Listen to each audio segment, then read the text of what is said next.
Hey everybody, Dr. G here. I'm a licensed clinical psychologist and body language expert, and today we're going to be analyzing the behavior and body language of Ethan Crumbley during his sentencing.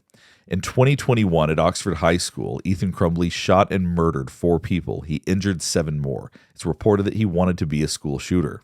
In addition to that, both of his parents are currently facing charges of involuntary manslaughter. Before we get started with this analysis, I do want to remind you of a couple of things. One, this is not a psychological evaluation of any kind. These are just my opinions based on publicly available information, and I'm providing commentary based on what I'm observing.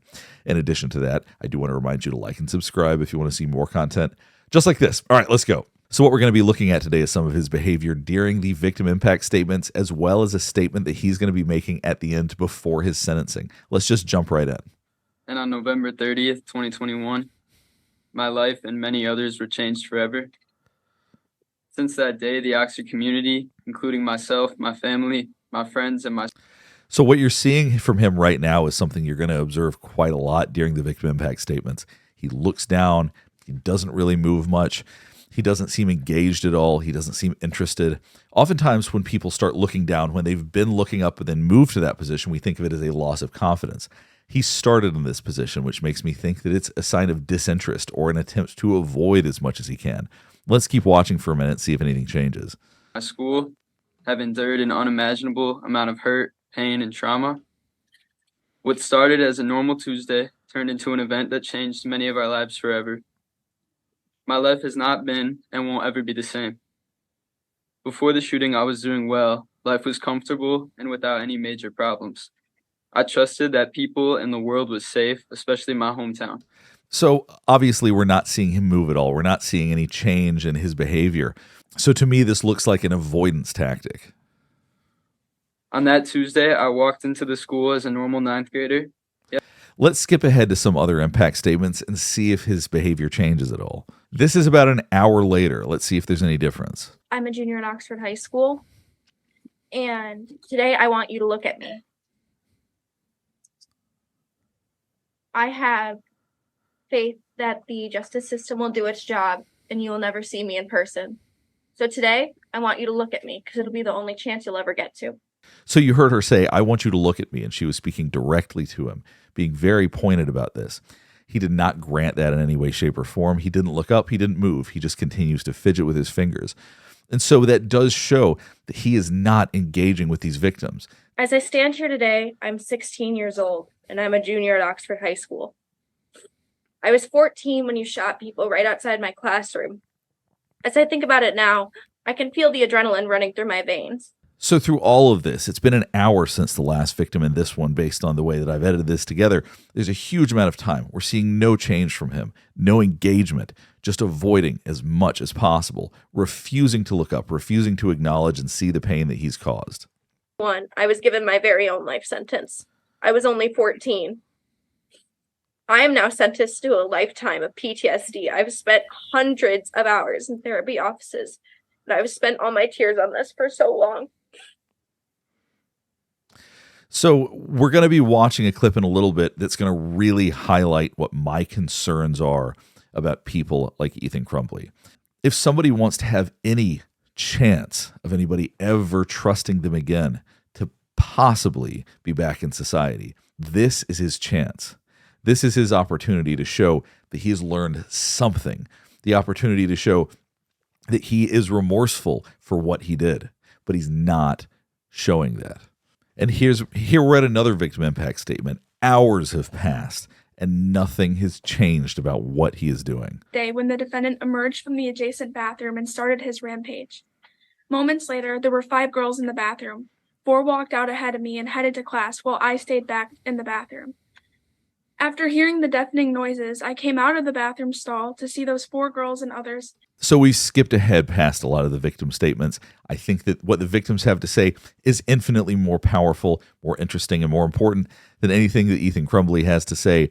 But the purpose of this video is to talk about his behavior and his body language. But what we're going to do now, because his behavior literally didn't change over the entire many, many hours of victim statements, we're going to watch his attorney talk for just a minute about him getting parole at some point. This is before the actual sentencing has happened. In my sentencing memorandum, I attached triumph reports from Sato. that highlighted a number of juvenile lifers that were released under Miller. I also attached a number of letters from those same individuals who are supporting Ethan.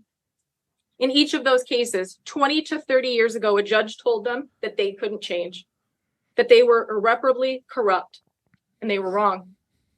Many of those individuals had no idea that the law would ever change or that they would get another chance to be released into society. Even knowing that, they did good things in prison. They took classes. They stayed out of trouble. They became better people. And when the laws changed and the court found that they could be released, they became productive members of society. Rehabilitation is possible, and those people are living proof. So I don't know who she's referring to specifically. I don't know what it is that they've done. I don't know how they've been rehabilitated. But the idea of somebody truly being rehabilitated after committing acts like what Ethan Crumbley has, I'm very skeptical at that possibility. Let's listen a little bit more. I'll provide a little bit more feedback. We are looking at the ability to be rehabilitated. We need not actually prove that complete rehabilitation has happened. He has participated each week in therapy and is on medication by his own choice. He has taken those initial steps to change. Ethan Crumbley is not the rare juvenile offender who exhibits such irretrievable depravity that rehabilitation is impossible. I know she's an attorney, but phrasing it like that, saying he's not the rare person who can't be rehabilitated, it really is not that rare that there are people who can't be rehabilitated. So I fundamentally disagree with that concept. I think I understand she's an attorney. I get it. I'm not trying to be critical of her, but I fundamentally disagree with what she's saying because there are many, many people who cannot be rehabilitated. Being a psychologist, it may surprise you that I say that because I do think that the vast majority of people are capable of growth. But there are some people who aren't, and it's not like one or two. We're not talking about some tiny little percentage. There are a decent number of people who truly may be incapable of changing to a degree where they are genuinely safe to be around. Now, whether or not Ethan Crumbley is one of those people, I have never read a psychological evaluation of him. I have not evaluated him myself.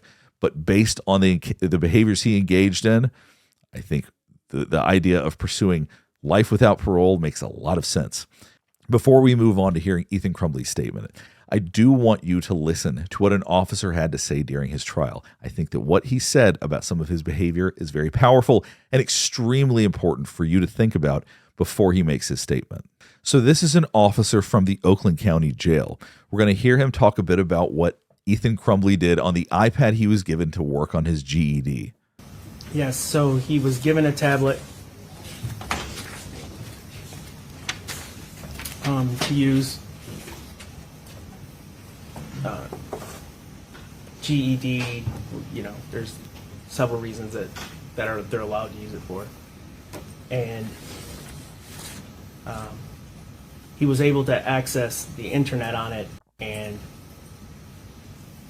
immediately went to a website that we know to be about real death, killings. So this is a website, we're not going to name it.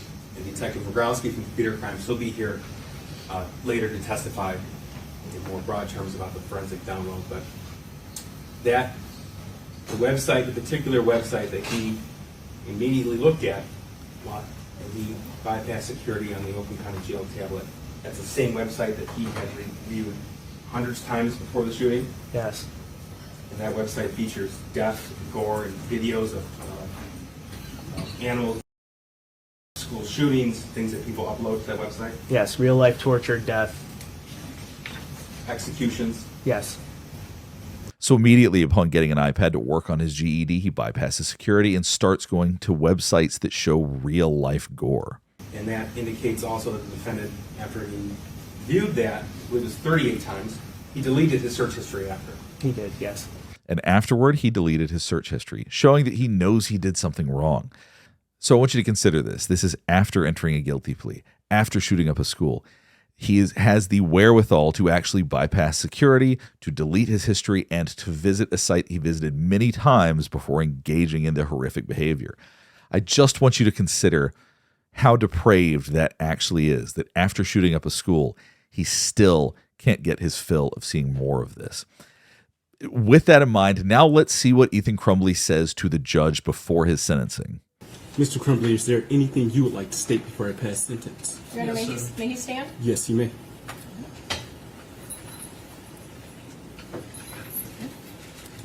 Thank you. You may proceed. I'd like to thank you for letting me speak, Your Honor. We are all here because of me today, of what I did. My actions were because of what I chose to do. I could not stop myself, but I am the one who led to why we are here today. I do not diminish any ability to anyone who could have stopped me, of anyone of a school or parents. They did not know, and I did not tell them what I planned to do, so they are not at fault of what I've done. So obviously both of his parents are getting ready to go on trial. I presume that he is trying his best to mitigate what happens to them for their involuntary manslaughter charges. I am a really bad person. I have done terrible things that no one should ever do. One thing that you're obviously noticing is he's quite flat.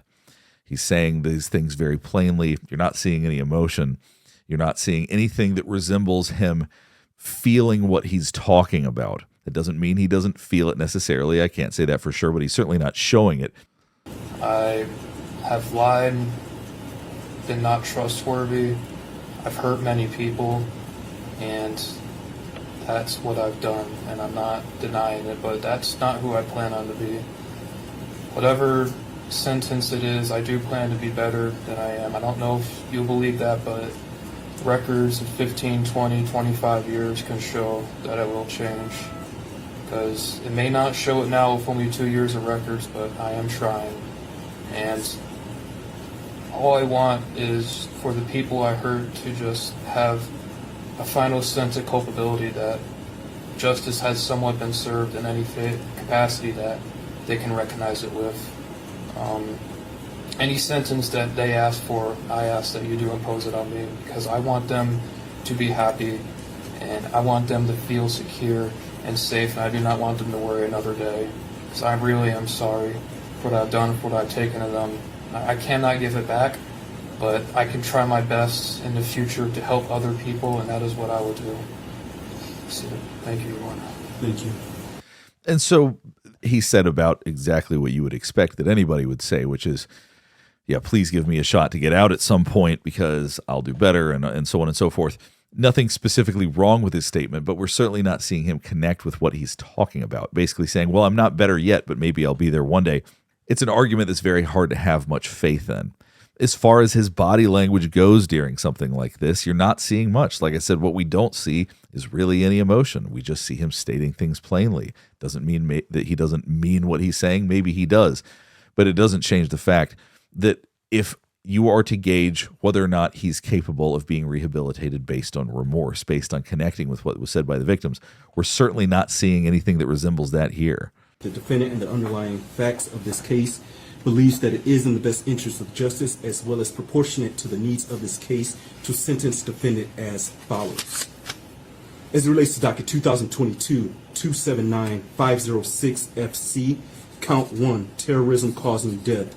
Sentences of the court is that defendant shall serve life without the possibility of parole, credit for 8 days served.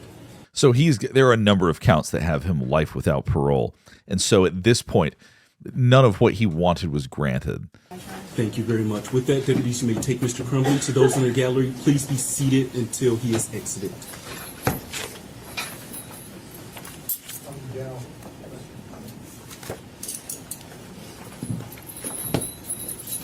So he'll now be in prison for the rest of his life without the possibility of parole. A well-deserved sentence for somebody who committed some unspeakable acts. Hopefully this helps you better understand some of how I interpret behaviors like this, how I interpret sentencing like this, or what I see when I see people that have committed these types of acts. It's almost unfathomable, and I think it's hard for many of us to truly conceive of the kind of pain that he has caused by his behavior.